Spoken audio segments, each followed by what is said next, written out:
Hello, hi. It was really cold, but now it's hot. It's amazing how things can change. It's just a different spirit and all things can be different.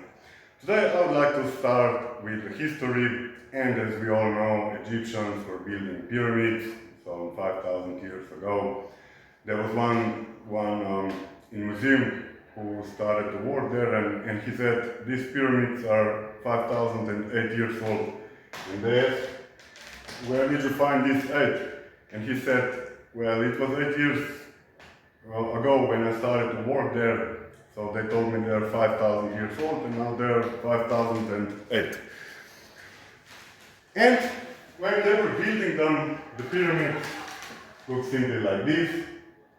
And the point of the pyramid is actually that it's supported by more and more elements from the top down. So if you put here the people, a pharaoh, and here more people, and here, everything is balanced. It won't be broken. But then one guy came and said, I will turn the things around on the head, and I will build a pyramid like this, upside down. And they started to build, and the whole thing, as you may guess, crashed down. And it was supported only one man. He was criticizing all above, and he crumbled through the weight of all the others. So I wanted to talk about something about the school system, and it's really difficult for kids, especially when they come into puberty, to listen 6 or 7 hours, school hours per day, 45 minutes, with just 5 minutes break. I mean, try to watch 5 documentaries in one day and you will see that 3, no problem, then 4 and 5, it's really difficult, especially if you do it 5 days a week. But some teachers know that and they intentionally come a little lately so the students can gather together and talk and so on.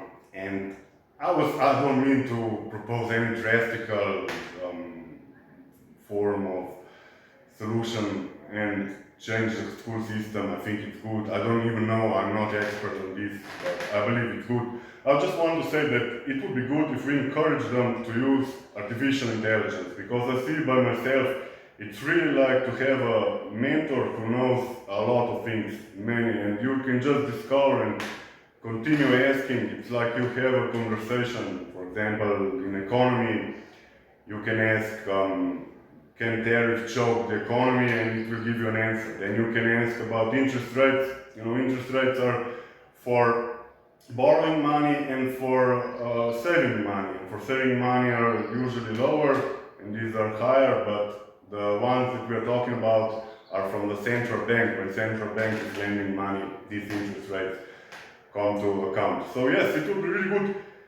Actually, the class itself is a group for itself, 20 or 30 students, but I think it would be reasonable to put them in groups of 4, 5 or 6 students, and that you, teacher, will change the group so they can see, for example, if they will choose their own friends, someone who is not so clever will probably choose friends that are more like him. So it can be very much different. This individual is working in this group and then comes to another group where it happens to be, for example, that they are more clever, and the whole thing will function differently. And also this human interaction, the problems will appear. Someone is not working enough and so on. So that they learn how to solve the problems. So it would be good if it will be only half an hour, and then the last 15 minutes they will take for a group work, and encourage them to use artificial intelligence, which is really good. And then later they will present those projects to other students. But I believe you're already doing this. I just mean, maybe a little more. And yes, when I was in college, assistant said that here in school everything is nice, but when you come outside, in the outside world, it's really difficult. You have jealousy, you have competition, and all sorts of things. For example, you may have a good idea, but how you will realize that idea if you don't have capital for that.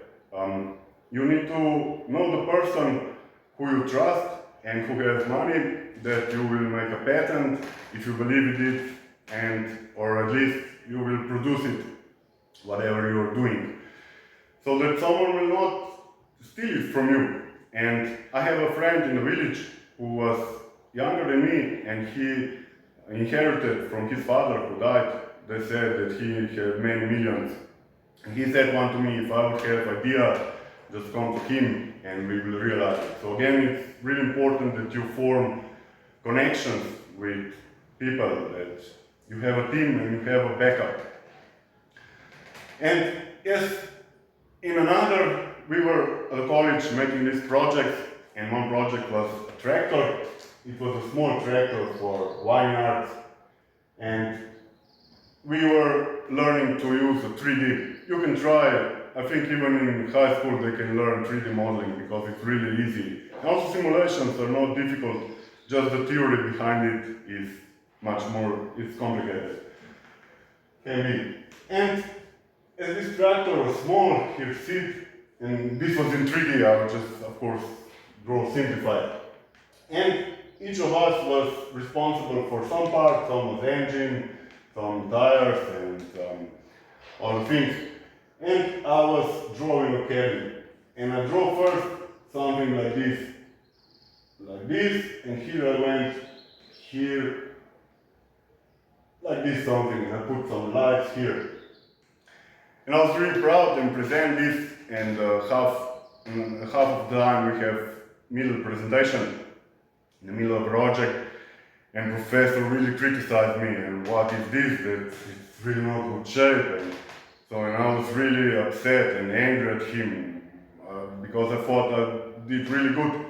But sometimes it's good that someone criticizes you, because then I drew the same tractor, and I went with more elliptic curves like this, and then here I made something like this. And the tractor, I will show you one street, but I don't have my documents. I think my team, they have all documents from me, and one day I will show it to you. And it was so good that they made a 3D model from stereolithography, the model of this tractor, so that the other students can see. And then finally the story, which comes at the end. This is the point of this video. And I just asked AI, write me a fable about myself, and I was really surprised how AI understands how it is, because sometimes it happened to me that I believed some things, and then I was thinking, is this real? Can this be real? All the things, and I came to the idea that I must have been tricked. So yes, this is the story for you. I hope you will like it, as always. Enjoy, have a nice weekend, and maybe I will appear once more to say some more. Thank you. Donovan was a donkey who lived on a bustling farm, and his one defining trait was his unwavering belief in anything and everything the other farm animals told him. One morning, Percy the pig, notorious for his tall tales, waddled over to Donovan. "Donovan, old pal," Percy grunted. "Did you know if you stand on one leg during a full moon, you'll grow wings and fly to the nearest carrot patch?" Donovan's eyes widened. "Really, Percy?" he asked. "Absolutely," Percy said, with a wink that Donovan completely missed. It's ancient pig wisdom. That night, under the glow of a surprisingly full moon, Donovan stood on one leg by the oak tree, wobbling and swaying until his muscles ached. He didn't grow wings, of course. The next week, Henrietta the hen, who loved a good prank, clucked conspiratorially to Donovan. "Donovan, quick! The creek's going to dry up by sunset. We need to move all the fish to the horse through."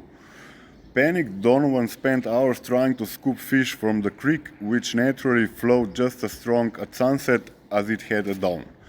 Despite the constant disappointment and the occasional minor injury, Donovan never stopped believing. One morning, the animals gathered in the barnyard, whispering among themselves to prepare the ultimate prank. "What if we made Donovan the boss of the farm?" said Henrietta. The animals fell silent, then burst into laughter. The more they thought about it, the funnier it seemed. That evening, as Donovan munched on a mouthful of hay, Percy waddled up with an unusually serious expression. "Donovan, we've got something important to tell you." Donovan blinked. "Oh, what is it, Percy?" Henrietta fluffed her feathers. "The farmer called a secret meeting today. He has decided to retire and he's chosen you to take over running the farm." Donovan's ears shot straight up. He was happier than ever. The next morning, he stood proudly on a pile of manure, ready to lead. He proclaimed, "I will make this the best farm ever." And so they were all happy ever after.